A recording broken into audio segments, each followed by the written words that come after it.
हाय दोस्तों, नमस्कार। मेरे चैनल पे आपका फिर से स्वागत है। दोस्तों, मैं आज एक स्टोरी सुनाने जा रहा हूँ आपको। आखिरी तक जरूर सुनिएगा। 2 मिनट की स्टोरी है, आपको कुछ न कुछ शिक्षा दे के जाएगी। दोस्तों, इस स्टोरी का लेखक कहते हैं कि उनके पास एक पुरानी सी बाइक पड़ी हुई थी। घर में कोई चला नहीं रहा था, क्योंकि घर में सबके पास दूसरी नई बाइक थी, तो पुरानी बाइक पड़ी हुई थी। तो उन्हें लगा कि इसे बेच देना चाहिए, और उन्होंने एक दिन उसका रेट 20,000 रख के ऑनलाइन पोर्टल पे डाल दिया।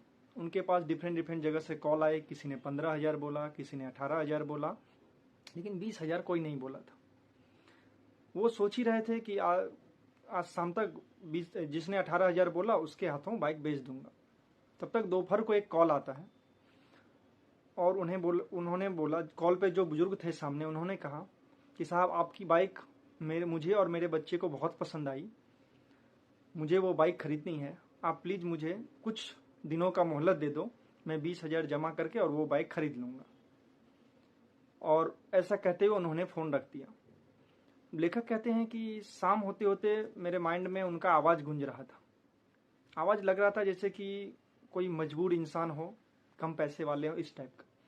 तो पता नहीं, अचानक मेरे माइंड में कुछ हुआ, हो सकता है भगवान का कोई संकेत था। तो मैंने उसे फ़ोन किया और कहा कि आप कितने में बाइक लेना चाहते हैं। तो उन्होंने बोला कि बस कुछ दिनों की साहब मोहलत दे दो, 20,000 इकट्ठा करके मैं आपके पास आ जाऊंगा।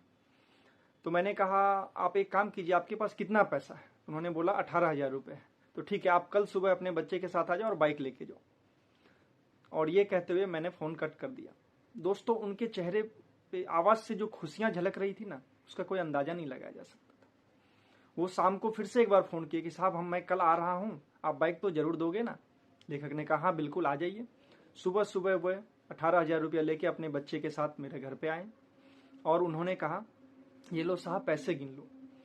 दोस्तों, मैंने जब वो पैसा देखा तो उसमें 2,000 के नोट, 500 के नोट, 100 के नोट, 10 के नोट, सारे नोट थे। मतलब वो साफ पता चल रहा था कि बहुत ही मेहनत की कमाई है जो इन्होंने इकट्ठा कर रखा था। दोस्तों, उनका ऐसा सपना था। उनके बच्चे इंजीनियरिंग के फाइनल ईयर में थे, और उन्होंने बताया कि फर्स्ट ईयर सेकेंड ईयर किसी तरह से वो बस में धक्के खाते हुए, ऑटो में धक्के खाते हुए गया है। तो मैं चाहता हूं कि लास्ट ईयर वो अपने बाइक से जाए। वहां पे हमने बोला, कोई बात नहीं, पैसा आप रखो, पैसा गिनने की जरूरत नहीं है, आप बाइक ले जाओ। और उसे जाते टाइम 500 रुपया ये सोच के दे दिया कि हो सकता है उनके पास और पैसे नहीं हो, वो पेट्रोल भरवा लें या फिर मिठाई खा लें। और उन्हें बोला कि आप अपने घर पे मिठाई लेके जाना इस पैसों से। उन दोनों की चेहरे पे जो चमक थी, खुशियां थी, वो देखने लायक थी। और वो बुजुर्ग इंसान मेरे सर पे हाथ रख के आशीर्वाद दिए, आपका बहुत भला हो, बहुत सारा आशीर्वाद देते हुए वो गए। उस दिन मुझे एहसास हुआ कि मैंने तो 2,000 कम में ये बाइक बेचा था। 2,000 का देखा जाए तो मेरे पास, मुझे लॉस हुई थी, लेकिन वो एक अंदर से जो खुशियां आई थी ना, जो उनके चेहरे पे देखने के बाद मुझे हुई, मुझे ऐसा लगा जैसे मैंने जग जीत लिया। मतलब इससे बड़ा काम मैंने शायद लाइफ में कुछ किया ही नहीं था। तो दोस्तों, जहां तक पॉसिबल हो, दूसरे का मदद करें। अपना थोड़ा लाभ हानि छोड़ के भी अपने से कमजोर या गरीब इंसान का मदद करें।